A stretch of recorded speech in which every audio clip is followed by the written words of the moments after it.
हरिओम नारायण नमस्ते।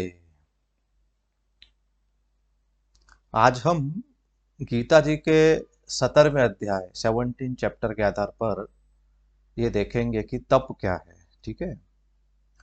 तो महाभारत में तप की व्याख्या दी गई है। मनश्चैन्द्रियाणाम ऐकाग्र्यम परमम तपः। मन और इंद्रियों की एकाग्रता का नाम तप है। जो हम कार्य कर रहे हैं उसी में हमारा मन रहना चाहिए। अगर कोई ड्राइविंग कर रहा है तो अगर साइड में कोई आइसक्रीम की शॉप आई और वो देखने लगा तो एक्सीडेंट हो जाएगा।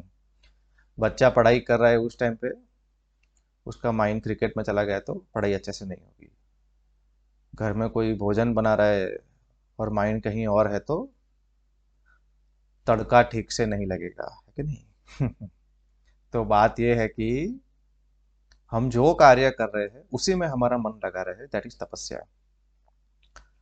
लक्ष्य की प्राप्ति में जो विघ्न आते हैं उनको सहन करना तप बुद्धि से, वो तपस्या है। फॉर एग्जाम्पल बच्चे की एग्जाम है बोर्ड की तो वो टीवी छोड़कर पढ़ाई कर रहा है। तो जो विघ्न आ रहे हैं उसको तपस्या से उसको सहन कर रहा है। साधना करते हैं तो बहुत सारे विघ्न आते हैं उसको हम सहन करते हैं। इसको क्या बोलते हैं? तपस्या। ठीक है। तो तपस्या का बहुत महत्व है जीवन में। महाभारत में तपस्या की बहुत बात आती है। महाभारत की शुरुआत और एंड में भी तप शब्द आता है। तो ये तपस्या है। अब भगवान 17वें अध्याय के 5 नंबर के श्लोक में बोलते हैं, अशास्त्र भीतम घोरम तप्यन्ते ये तपो जनाः दंभाहंकार संयुक्ताः काम राग बलान्विताः।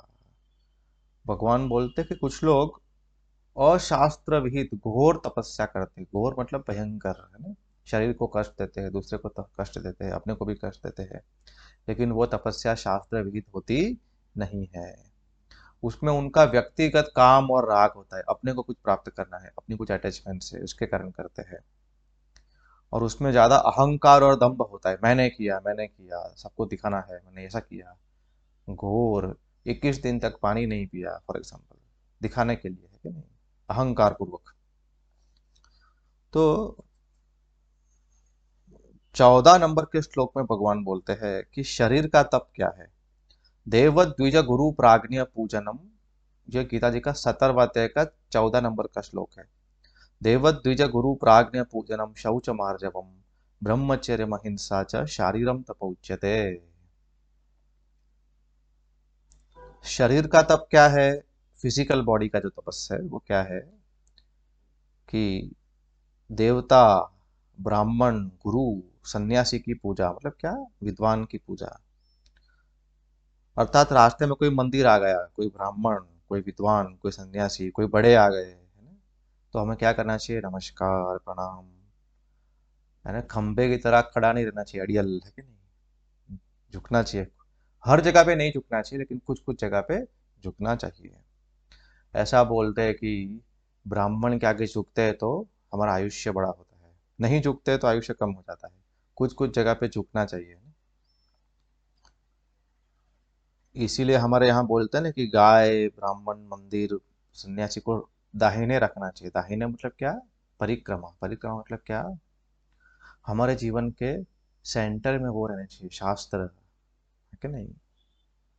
ब्राह्मण, गुरु, ये हमारे जीवन के सेंटर में रहने चाहिए, है कि नहीं? इसलिए दाहिने रखते हैं परिक्रमा। इसीलिए दाहिने जो भगवान होते हैं मंदिर में उनको दाहिने रख के परिक्रमा करते हैं, है कि नहीं? कुछ मंदिरों में लोगों को पता नहीं होता तो उल्टा घूमते रहते हैं मंदिरों में। लेकिन एक्चुअली परिक्रमा कैसे होती है? भगवान को दाहिने रख के होती है। शौचम, स्वच्छ रहना चाहिए। आर्जवम, सरलता, व्यवहार में सरलता होगी। अगर मन सरल है तो व्यवहार में भी व्यवहार के अंदर सरलता होगी। ब्रह्मचर्य, है ना? अहिंसा। अहिंसा का अर्थ क्या है? विदाउट एनी रीजन किसी को परेशान नहीं करना चाहिए। लेकिन धर्म के लिए तो कभी कभी युद्ध भी करना पड़ता है। सैनिक बॉर्डर पे लड़ता है पाकिस्तान के साथ तो वो अहिंसा ही है। अहिंसा का गलत अर्थ समझ लिया इसीलिए 1000 साल तक भारत गुलाम रहा है। अहिंसा का ये अर्थ नहीं है कि बिल्कुल पत्थर की तरह रहना है। देश के लिए, धर्म के लिए तो लड़ना भी पड़ सकता है। अहिंसा क्या है? द्वेष बुद्धि से नहीं लड़ना है, दैट इज अहिंसा। ये सब क्या है? शरीर का तप है। फिर 15 नंबर के श्लोक में भगवान बोलते हैं वाणी का तप क्या है? अनुद्वेगकरं वाक्यं सत्यं प्रियहितं च यत् स्वाध्यायाभ्यसनं चैव वाङ्मयं तप उच्यते। वाणी का तप क्या है? ऐसी वाणी बोलनी है कि जिससे किसी को उद्वेग न हो।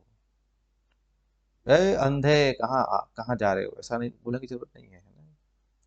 हाँ भाई साहब, रास्ता दिखा दूं, कहाँ जाना है, ऐसा भी बोल सकते हैं। किसी को उद्वेग हो ऐसी वाणी नहीं बोलनी है ना? वो भी एक प्रकार से हिंसा है। कुछ लोगों को पता ही नहीं है कि उनकी वाणी में इतना आ, चुभने वाली बात होती है ना? उनको तलवार की जरूरत नहीं है, बस कुछ बोल दो, हो गया है ना? तो ऐसा नहीं बोलना चाहिए। फिर क्या बोलते हैं, अरे हम तो बहुत ही भोले भाले हैं, जो हमारे मन में होता है हम बोल देते हैं, उसको अच्छा मानते हैं। नहीं नहीं नहीं नहीं, जो मन में आया बोल दिया उसको अच्छा नहीं मानते हैं। फिर तो पशु पक्षी और हम में क्या फर्क रह गया है? सावधानी से, डिप्लोमेटिकली बोलना है जिससे कि किसी को हर्ट ना हो। हाँ, माता पिता और गुरु को ये अधिकार है कि जब बच्चा कुछ गलती करता है तो उसको डांटे, मार भी सकते हैं। हमारे शास्त्र में मारने का अधिकार दो लोगों को दिया गया है, ताड़न। माता पिता और गुरु। अमेरिका में नहीं है। अमेरिका में बालक माता पिता और गुरु पे केस कर देता है, अरे इसने मेरे को एक चपाटी लगाई क्या, एक थप्पड़ लगाई, पुलिस को बुलाते हैं। नो नो नो, माता पिता और गुरु का अधिकार है, डांट भी सकते हैं, जरूरत पड़ने पर ताड़ना भी कर सकते हैं, बालक के हित में है वो। हमारी वाणी कैसी होनी चाहिए? दूसरे को उद्वेग ना हो, सत्य हो। कोई बोले ये रास्ता कहाँ जाता है, तो जहाँ जाता है वहां ही बोलना है, उल्टा नहीं बोलना है ना? दिल्ली साइड कभी कभी ऐसे एक्सपीरियंस होते हैं, जानबूझ के उल्टा रास्ता दिखाते हैं दिल्ली में हर लोग नहीं, कुछ लोग ऐसा ऐसा कभी कर देते हैं। दिल्ली में कभी कभी ऐसे, एक बार मेरा पॉकेट भी दिल्ली के अंदर बस में चोरी हो गया था। दिल्ली के एक्सपेंसेस कुछ लोगों को ऐसे हुए हैं, लेकिन हर जगह पे दिल्ली में ऐसा नहीं होता है, अच्छे लोग भी है दिल्ली में, ठीक है। सत्यम, वाणी में सत्य होना चाहिए, व्यवहार में भी सत्य होना चाहिए, और परमार्थ में भी सत्य होना चाहिए। परमार्थ में सत्य मतलब, कोई बोले आत्मा क्या है, तो आत्मा जैसा है वैसा ही बोलना चाहिए, है ना? कोई बोले भाई शास्त्र में धर्म की व्याख्या क्या है, स्थूल शरीर की व्याख्या क्या है, तो जैसा है वैसा ही बोलना चाहिए, उसको क्या बोलते हैं? सत्य। व्यावहारिक भी सत्य होना चाहिए, और पारमार्थिक धरातल पर भी हमारी वाणी में क्या होना चाहिए? सत्य होना चाहिए। प्रिय,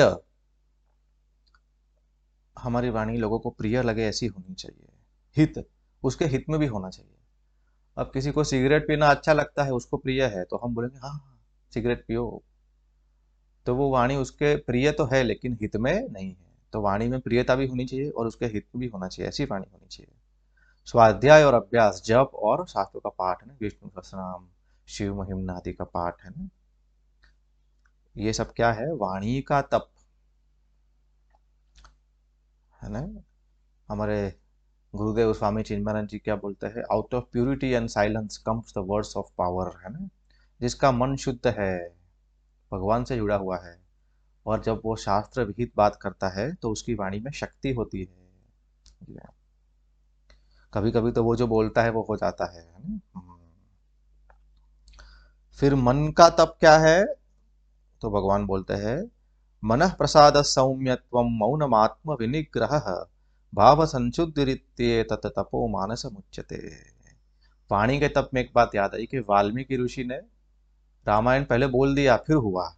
ये वाणी की शक्ति, जो बोला वो हो गया है। अब मानसिक तप क्या है? मन प्रसाद, मन की शांति। सौम्यत्वम, जब मन प्रसन्न होगा तो उसका मुखमंडल भी प्रसन्न होगा, है कि नहीं? बिच्छू जैसा नहीं होगा मौन, मौन मतलब क्या? जब मन में शांति होगी तो बाहर भी वो थोड़ा कम बोलेगा ना, जरूरत नहीं होगी तब नहीं बोलेगा। आत्म विनिग्रह है ना, इंद्रियों का संयम। शरीर के संयम के लिए मन का संयम जरूरी है। भाव संशुद्धि, उसकी उसकी भावनाएं शुद्ध है। हमारे व्हाट्सएप ग्रुप में किसी ने अभी, हमारे हिमाचल की बच्ची है, नाम नहीं बताऊंगा, उसने डाला था, है ना, अगर हमारे भाव अच्छे हैं तो हमारे कर्म भी अच्छे हैं। भाव संशुद्धि, है कि नहीं, मन की शुद्धि, ये सब क्या है, मन की तपस्या। और फिर भगवान बोलते हैं कि ये तप जो है ना, वो सात्विक, राजसिक अथवा तो तामसिक हो सकते हैं, तीन प्रकार के। 17 नंबर के श्लोक में बोलते हैं भगवान, श्रद्धया परया तप्तं तपस्तत्त्रिविधं नरैः अपलाकांक्षिभिर्युक्तैः सात्विकं परिचक्षते।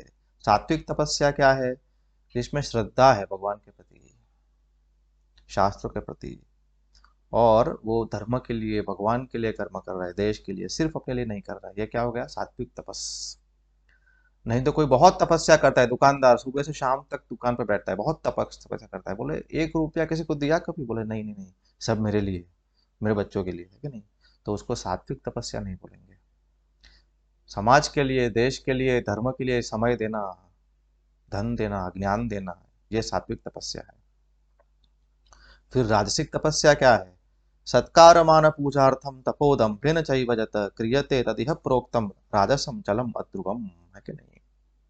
राजसिक तपस्या क्या है, जिसमें मान सत्कार और पूजा चाहिए, सब लोग मेरी वाह वाह करें, अरे बड़े तपस्वी है, जब कोई आएगा तब मैं पद्मासन लगा के बैठ जाऊंगा, नहीं तो सो रहा था।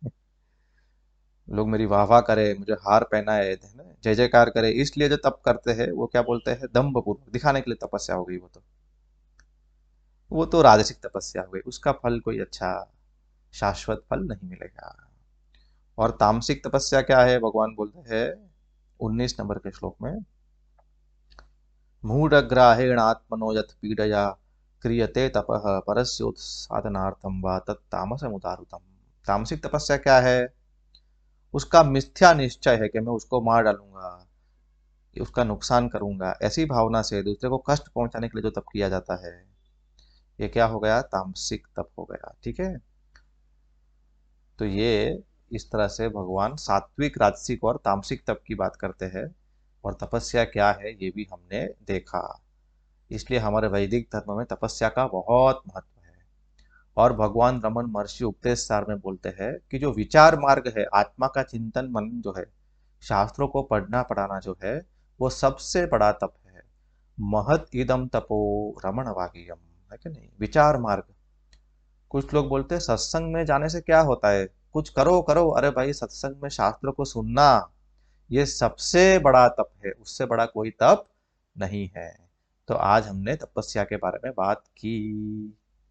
हरि ओम नारायण, नमस्कार।